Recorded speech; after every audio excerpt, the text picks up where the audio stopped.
Jadi tarawih karena kita menghadapi tanggap darurat corona, ya kalau jadi disuruh tarawih itu di rumah masing-masing.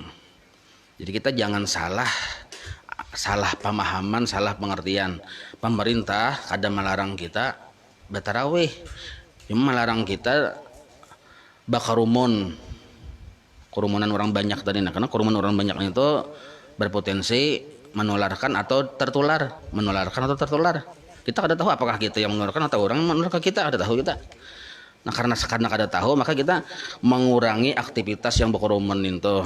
Nah, diantaranya bertarawih tadi, bukan melarang tarawih pemerintah itu, karena pemerintah itu bilanya menghimbau sesuatu itu dari ulama juga.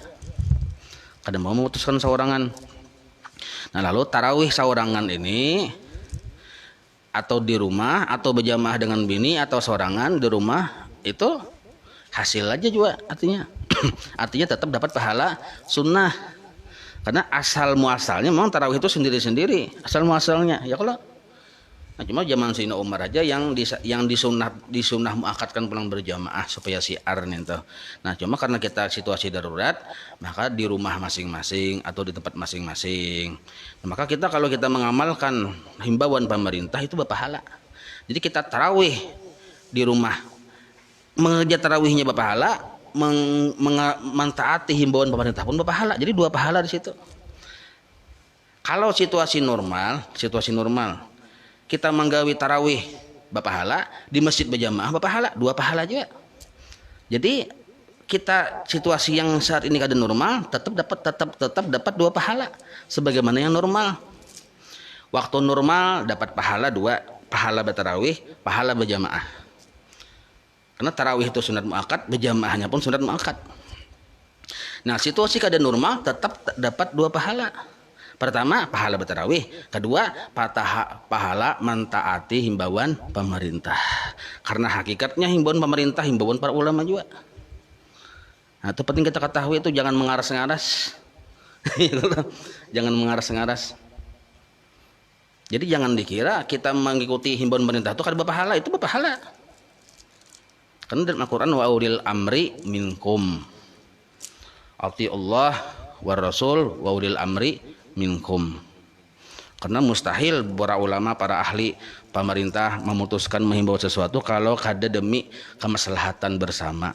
Nah, itu penting banget kita pahami itu. Nah, jangan salah paham. Lalu tarawih saurangan caranya sama nang kaya cara kita berjamaah, bedanya kada ada lagi makmuman tetapi langsung adaan aja atau niatnya ringkas saja. Aku sembahyang tarawih nggak situ bikin Allahu Akbar, sunat kada perlu disebut supaya ringkas saja nih lah, yang ringkas saja. Nah, Allah waktu yang Allah bertakbiratul ihram pertama tuh aku sembahyang tarawih 2 rakaat, kada perlu disebut sunnah, kada perlu disebut Allahu Akbar, di hati aku sembahyang tarawih. Karena sembahyang sunat tarawih, duha, tahajud itu cuma yang wajibnya dalam niatnya itu dua aja, qasad dan ta'yin. Ta'arudnya pun kada wajib. Qasad tuh aku sembahyang apa? Tarawih. Tarawih nyata sunat sudah, jadi kada perlu disambut sunat lagi. Allahu Akbar, aku sembahyang tarawih. Jadi cepat kada sayang Allah, napa-napa dibuat itu. Jangan-jangan acan tak buat dosa kok. Nah, jadi Allahu Akbar, aku sembahyang tarawih, wis selesai. Allahu Akbar, aku sembahyang tarawih 2 rakaat ya, salam 2 rakaat salam. Kalau kita langsung 4 rakaat sekali salam, kada sah tarawihnya. Jadi 2 rakaat sekali salam, 2 rakaat sekali salam. Maksud kada sah itu kada kawa disepadakan tarawih, jadi gugur menjadi sembahyang sunat mutlak narnya. Misalnya langsung 6 rakaat. Biasanya terjadi kan harus langsung 4 rakaat, ya ada di sebagian masjid langsung 4 rakaat. Nah, tapi ini tuh masalah gawian orang, kita lana amaluna walakum amalukum, orang gawian orang, gawian kita juga.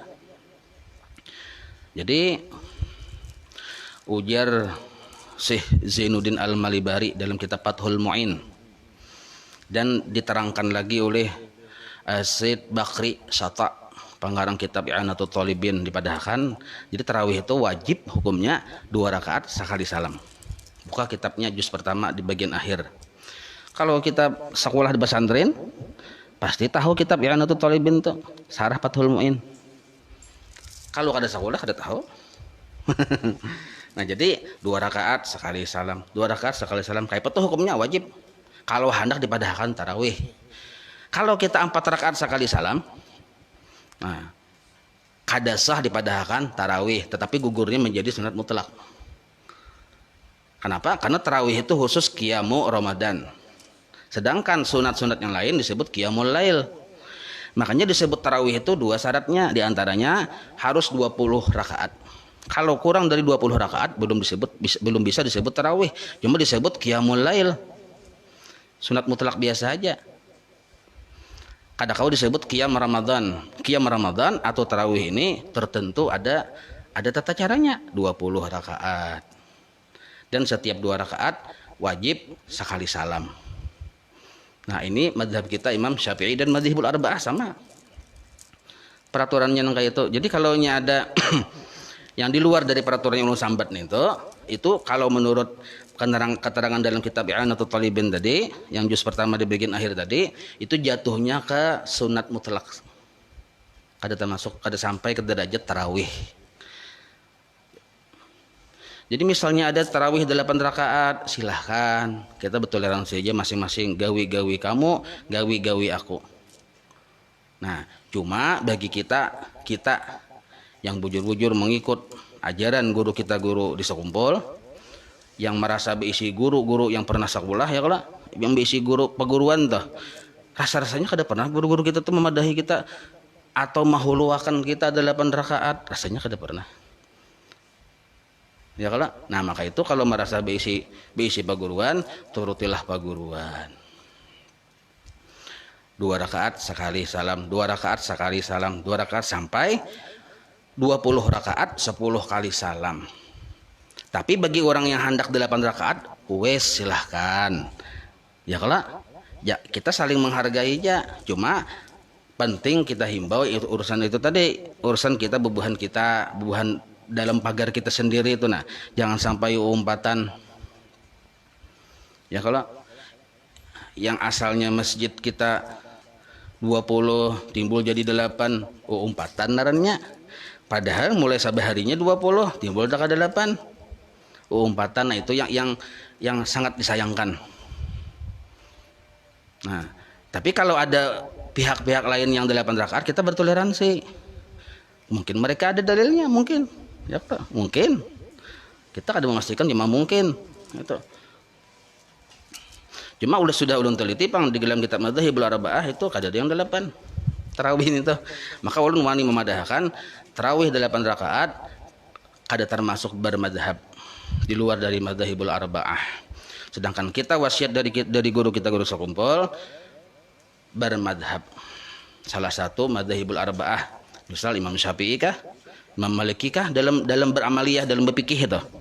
Nah, maka pikih kita Imam Syafi'i memadahkan tarawih itu 20 rakaat.